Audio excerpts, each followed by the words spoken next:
Hello friends, very good morning. Welcome to daily vocabulary from the Hindu. ఇవాళ ఒక good న్యూస్తో మీకు ప్రారంభిస్తున్నాం. SSC CHSL ఎగ్జామ్కి notification అనేది వచ్చింది. ఇది ఒరిజినల్ నోటిఫికేషన్ 6th డిసెంబర్ నిన్ననే వచ్చింది. మీకు ఇంపార్టెంట్ డేట్స్ మీరు చూసుకుంటే ఎగ్జామ్ ఫిబ్రవరి లేదా మార్చ్ 2023లో జరుగుతుంది. ఇది టైర్ 1 ఎగ్జామ్. టియర్ 2 ఎగ్జామ్ తర్వాత నోటిఫై చేస్తారు. అది అయిన తర్వాత రిజల్ట్స్ డిక్లేర్ చేశాక డేట్ అనేది నోటిఫై చేస్తారు. ఇంపార్టెంట్ డేట్స్ మీరు ఇక్కడ చూడొచ్చు. సబ్మిషన్ ఆఫ్ ఆన్లైన్ అప్లికేషన్స్కి January 1 వరకు టైం ఉంది. సరేనా? నెంబర్ ఆఫ్ పోస్టులు ఇస్తే నెంబర్ ఆఫ్ పోస్టులు 4500 ఉన్నాయి. 4500. డీటెయిల్డ్ నోటిఫికేషన్ మీద సెపరేట్గా నేను ఒక వీడియో చేస్తాను. ఎన్ని పోస్టులు ఉన్నాయి, సిలబస్ ఏంటి, ఎలా ప్రిపేర్ అవ్వాలి, ఇదంతా నేను వేరేగా వీడియో చేస్తాను. సో అంటిల్ దెన్ ఈ ఇన్ఫర్మేషన్ అనేది important. Keep it in mind. So today's idiom of the day, in deep water. In deep water అంటే అర్థం ఏంటి? To be in trouble or a difficult situation. మీరు చాలా డిఫికల్ట్ సిచ్యువేషన్లో మునిగిపోయారు. చూడండి, డీప్ వాటర్లో మునిగిపోతే ఎలా ఉంటుంది? మనకి ఊపిరాడదు కదా, హెల్ప్ అని అడుగుతాం కదా, అలా అనమాట. సో బాగా డిఫికల్ట్ సిచ్యువేషన్లో ఉన్నారు, ట్రబుల్లో ఉన్నారు అని చెప్పడానికి ఇన్ డీప్ వాటర్ అని చెప్పి మనం యూజ్ చేస్తాం. సో మీరు ఒక సెంటెన్స్ ఫ్రేమ్ చేయండి. ఇది ఈజీ ఇడియమే కదా. ఇన్ డీప్ వాటర్ అనే దాన్ని ఉపయోగించి you frame a sentence and put it in comment section. For example, నువ్వు ఒక వెధవ పని చేసావు, అది మీ అమ్మకి తెలిసిందనుకో, you know you are in deep water. అర్థమైందో? You will be in big trouble. అమ్మ నేను కొట్టొచ్చు, తిట్టొచ్చు, ఏదన్నా చేయొచ్చు అలాగా.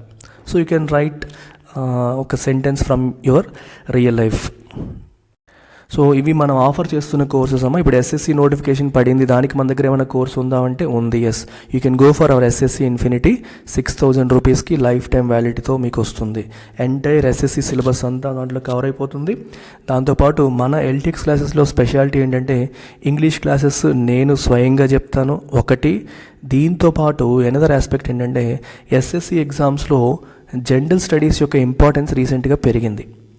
మన ఎల్టీఎక్స్లో మీరు ఎస్ఎస్సి తీసుకోవడం వల్ల ఏమవుతుంది? మీకు ఎన్సీఆర్టీస్ వచ్చేస్తాయి. Class 6 to class 10th NCERTs which are relevant for SSC general studies.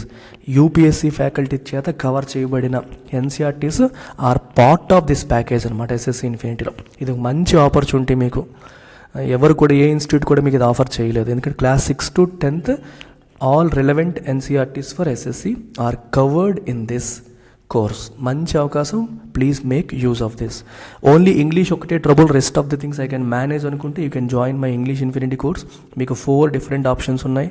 3 months validity, 6 months, 1 year and lifetime validity. మీకు నచ్చిన ప్లాన్ మీరు తీసుకోవచ్చు. ఇవి అన్ని కాంపిటేటివ్ ఎగ్జామ్స్కి ఉపయోగపడేలాగా నేను డిజైన్ చేశాను. బేసిక్ లెవెల్ నుంచి అడ్వాన్స్డ్ లెవెల్ వరకు కూడా ఇందులో కవర్ చేయడం అనేది జరిగింది. ఇది మీరు కాంటాక్ట్ చేయాల్సిన నెంబర్. ఇవాల్టి న్యూస్ పేపర్ ఫ్రంట్ పేజ్ మీరు గమనిస్తే డిఫరెంట్ ఇంట్రెస్టింగ్ న్యూస్ ఐటమ్స్ అనేవి మనకు కనిపిస్తున్నాయి.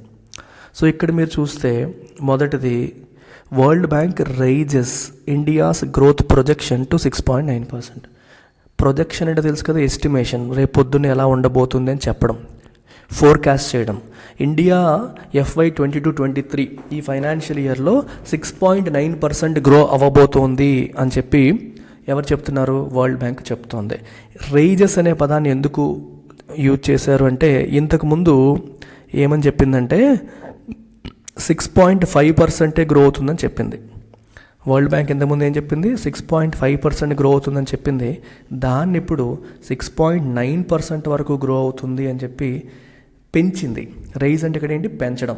గ్రోత్ ఫోర్కాస్ట్ని, ప్రొజెక్షన్ని ఇంక్రీజ్ చేయడం అనమాట. సో రైజ్ మీన్స్ ఇంక్రీజ్, పెంచడం అని అర్థం. ఇక్కడ చూడండి, curbing terror financing in Afghanistan holds the key to regional security. అంటే అర్థం ఏంటి? కర్బ్ అంటే ఏంటి? నియంత్రించడం, కంట్రోల్ చేయడం, రెస్ట్రిక్ట్ చేయడం.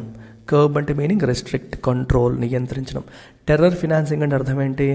టెర్రరిజం యాక్టివిటీస్కి, టెర్రరిజము దాని రిలేటెడ్ యాక్టివిటీస్కి డబ్బులు అందించడం. ఫినాన్స్ చేయడం అంటే అర్థం ఏంటమ్మా? గివింగ్ ఫండ్స్ అనమాట. దానికి అవసరమైన ఫండింగ్ ఏర్పాటు చేయడం. ఆ ఫండింగ్ని మనం కట్ చేయాలి, నియంత్రించాలి. సో టెర్రరిజంకి ఎక్కడి నుంచి అయితే ఫండ్స్ వస్తున్నాయో, ఏ యాక్టివిటీస్ నుంచి అయితే ఫండ్స్ వస్తున్నాయో దాన్ని మనం కర్బ్ చేయాలి, కంట్రోల్ చేయాలి. అలా కంట్రోల్ చేయడమే holds the key to regional security. మన రీజియన్లో, especially India and extended neighbourhood రీజియన్లో మనకి సెక్యూరిటీ ఉండాలంటే టెర్రర్ ఫినాన్సింగ్, ఆఫ్ఘనిస్తాన్ నుండి జరుగుతున్న టెర్రర్స్కి ఫినాన్సింగ్ అనేది కట్ చేయాలి, కర్బ్ చేయాలి. దట్ హోల్డ్స్ ద కీ, అంటే దట్ ఈజ్ ఇంపార్టెంట్ అని అర్థం. దాంట్లోనే మొత్తం ఉంది. If something holds the key అంటే అర్థం ఏంటి, అదే ఇంపార్టెంట్, మొత్తం అంతా దాని చేతిలోనే ఉంది అని అర్థం అనమాట. ఇక్కడ చూడండి, court frames charges against minister son in Lakhimpur case. Frame అంటే ఏంటి? ఫ్రేమ్ అంటే ఫార్ములేట్ చేయడం. ఛార్జెస్ అంటే ఆరోపణలు, లేకపోతే అంటే ఒకళ్ళ పైన ఎటువంటి ఏ ఆరోపణలు వచ్చాయో అవన్నీ మెన్షన్ చేయడం అంటే ఛార్జ్ షీట్ అంటారు. ఏంటి ఇతని పైన ఛార్జెస్ అంటారు, ఇతని పైన ఆరోపణలు ఏంటి, ఇతను ఏం తప్పు చేశాడు, అవన్నిటిని మనం ఛార్జ్ షీట్లో మెయింటైన్ చేస్తారు. ఫ్రేమ్ అంటే ఫార్ములేట్ చేయడం, సిస్టమేటిక్గా ఫ్రేమ్ చేయడం. For example the college frames rules frame చేసింది. అర్థమైందా? ఫార్ములేట్ అనే మీనింగ్ వస్తుంది. ఛార్జెస్ అంటే ఆరోపణలు అనే మీనింగ్ వస్తుంది మనకి. నెక్స్ట్ పేజ్లో మీరు చూస్తే exit polls show BJP's allegations were fake. Allegation అంటే ఆరోపణలు. ఇందాక ఛార్జెస్ అన్న ఆరోపణలే, అలిగేషన్లు అన్న ఆరోపణలే. అంటే అలిగేషన్ అంటే జనరల్గా అంటే వితౌట్ ఎనీ ఎవిడెన్స్, అంటే ఎటువంటి ఆధారం లేకుండా గాల్లో అంటారు చూడండి, జనరల్గా అలాంటి వాటిని అలిగేషన్ అంటారు. అంటే రాజకీయ నాయకులు ఒకరిని తిట్టుకోవడం, ఇతను ఇంకొకరిని అనడం, వాళ్ళు ఇంకొకరిని అనడం. సో అనఫీషియల్గా ఒకరి మీద ఒకరు ఆరోపణలు చేసుకుంటే వాటిని అలిగేషన్స్ అనే పదం ఉపయోగిస్తారు. అదే కోర్టు కానీ పోలీస్ కానీ సిస్టమేటిక్గా ఫార్మల్గా మెన్షన్ చేశారనుకోండి, దాన్ని ఛార్జెస్ అంటారు. So that is the difference between charge and allegation. మనం రెండింటికి ఆరోపణలనే చెప్పాను నేను మీకు తెలుగులో. డిఫరెన్స్ ఎక్కడొస్తుంది? పోలీసు మెన్షన్ చేసేది, కోర్టులు చేసేదాన్ని మనం అఫీషియల్గా అథారిటీస్ చేస్తే దాన్ని ఛార్జెస్ అని అంటాము. రాజకీయ నాయకులు ఒకరినొకరు తిట్టుకోవడం, ఇలాంటి వాటిని మనం అలిగేషన్స్ అని అంటాం. That is the difference. So next పేజ్లో మీరు గమనిస్తే ఇక్కడ చూడండి, UP government to build Ambedkar memorial amid outreach efforts. Amid అంటే in the middle of, outreach అంటే ఏంటి? Reaching out, the act of reaching out. అంటే ఇక్కడ ఏమవుతుందంటే మన ఉత్తరప్రదేశ్ గవర్నమెంట్ అనేది అందరినీ రీచ్ అవుట్ అవ్వాలి. ఎవరికి? దళితులు జనరల్గా బీజేపీకి ఓట్లు వేయరు, వాళ్ళు సమాజ్వాదీ పార్టీకి, అలాగే ఎస్పెషల్లీ బీఎస్పీ, ఉత్తరప్రదేశ్లో బీఎస్పీ బహుజన్ సమాజ్ పార్టీకి, వీళ్ళకి ఎక్కువగా ఓట్లు కాంగ్రెస్ పార్టీకి వేస్తూ ఉంటారు. సో వాళ్ళని కూడా రీచ్ అవుట్ అవ్వాలి, వాళ్ళు కూడా మనకు ఓట్లు వేసేలా చెయ్యాలి, వాళ్ళందరికీ మనం బీజేపీ మన పార్టీ అనే ఫీలింగ్ వాళ్ళకి కల్పించాలి అనే ఇంటెన్షన్తో చేస్తున్న ప్రోగ్రామ్స్ అనమాట, అవుట్ రీచ్ ఎఫర్ట్స్. ఇన్ఫ్యాక్ట్ చాలామంది ఏమంటారంటే ద్రౌపది ముర్ముని ఈరోజు మనం ప్రెసిడెంట్గా చేశారు మోదీ గారు. So she is from A tribal community. So SC ఎస్టీలు ఓట్ బ్యాంక్ కూడా బీజేపీ దగ్గర తెచ్చుకోవాలనే ఉద్దేశంతోనే చేశారనే ఆరోపణలు కూడా ఉన్నాయి. అంటే దాని వెనకాల ఒక రాజకీయ ఉద్దేశం ఉందని కూడా అంటారు. But whatever it is a historic moment. ఒక దళిత మహిళని, ట్రైబల్ ఉమెన్ని చేశారు, ప్రెసిడెంట్ చేశారనేది చాలా గొప్ప విషయం. That's a different aspect all together.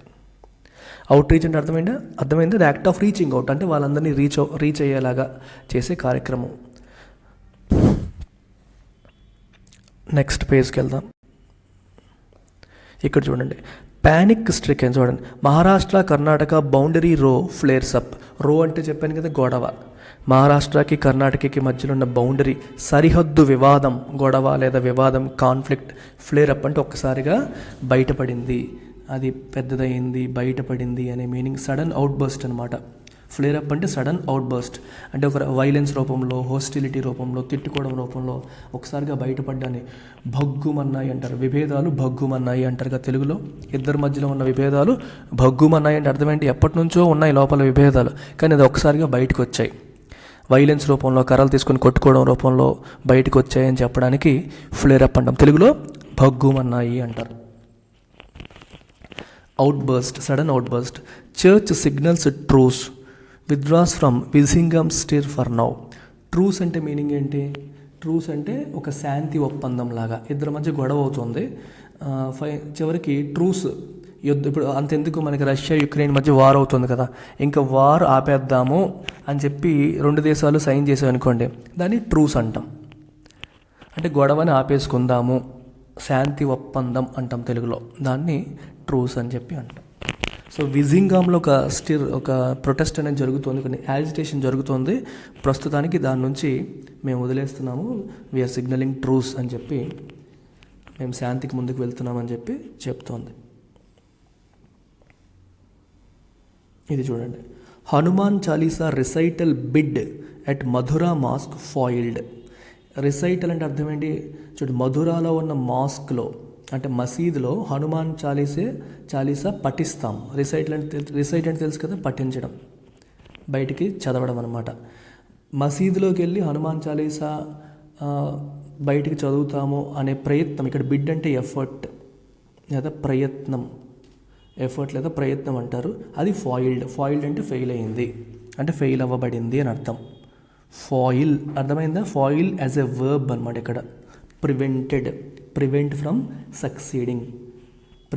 Succeeding అంటే నువ్వేదో ప్రయత్నం చేసావు, if that was foiled that means it was prevented, ఆపబడింది, సక్సెస్ఫుల్గా ఆపబడింది అని.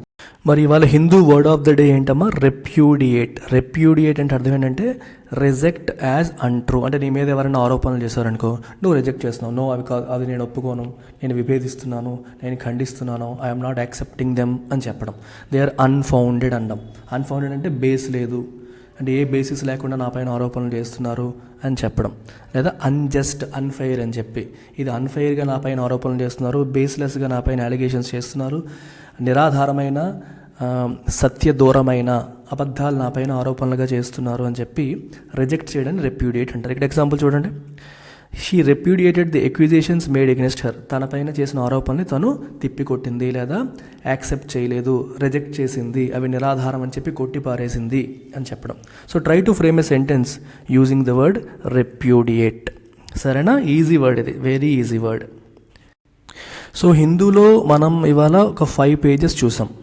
5 పేజెస్లో ఉన్న వర్డ్స్ మాత్రమే యూట్యూబ్లో చూసాం. బట్ హిందూలో ఇంకా చాలా పేజెస్ ఉన్నాయి. ఎడిటోరియల్ పేజ్ ఉంది, టెక్స్ట్ అండ్ కాంటెక్స్ట్ పేజ్ ఉంది, రైట్? హిందూలో మళ్ళీ బిజినెస్ పేజ్ ఉంది, ఫారిన్ పేజ్ ఉంది, స్పోర్ట్స్ పేజ్ ఉంది. సో ఈ పేజ్లో కూడా చాలా ఇంట్రెస్టింగ్ వొకాబులరీ మనకు ఉంటుంది. సో వీటిల్లో అంత వొకాబులరీ అంతా కూడా మళ్ళీ మనం లైవ్ క్లాసెస్లో చూస్తాము. ఇంగ్లీష్ ఇన్ఫినిటీలో భాగంగా లైవ్ క్లాసెస్లో ఇవన్నీ మనం చూస్తాం అనమాట. అందుకనే మీరు ఇంగ్లీష్ ఇన్ఫినిటీ తీసుకుంటే రిమైనింగ్ పేజెస్లో ఉన్న వొకాబులరీ కూడా మనం చూడడం అవుతుంది. ప్లస్ డిఫరెంట్ కాంపిటేటివ్ ఎగ్జామ్స్కి అవసరమైన టాపిక్స్ కూడా మనం ప్రాక్టీస్ చేయడం అనేది జరుగుతుంది. సో మరొకసారి చెప్తున్నానమ్మా, మన ఇన్స్టిట్యూట్లో ఈ కోర్సెస్ అన్నీ కూడా, ఇక్కడ కనిపిస్తున్న కోర్సెస్ అన్నీ కూడా ఆఫర్ చేయడం అనేది జరుగుతుంది. అండ్ మీరు ఫుల్ కోర్స్ అవసరం లేదు, ఇంగ్లీష్ ఒక్కటే ట్రబుల్ ఫేస్ చేస్తున్నాము అనుకుంటే you can go for our English infinity course, right? English infinity course మీరు తీసుకోవచ్చు. స్వయంగా నేనే టీచ్ చేస్తున్నాను, లైవ్ క్లాసెస్ అట్ 7 PM. ఇక్కడ రైట్ సైడ్లో కనిపిస్తున్న కోర్సులు మీరు తీసుకుంటే ఇంగ్లీష్ ఇన్ఫినిటీ దీంట్లో included. English infinity is included in any of these courses. మీరు CSAT తీసుకున్న, బ్యాంక్ తీసుకున్న, SSC తీసుకున్న, ఏ కాంబో తీసుకున్నా అందులో ఇంగ్లీష్ ఇన్ఫినిటీ కలిసిపోతుంది. సెపరేట్గా మీకు అవసరం లేదు, అందులో ఇంగ్లీష్ క్లాసెస్ వచ్చేస్తాయి అనమాట. So this comes with lifetime validity. ఇది మీరు కాంటాక్ట్ చేయాల్సిన number. That's about it. Take care. Bye.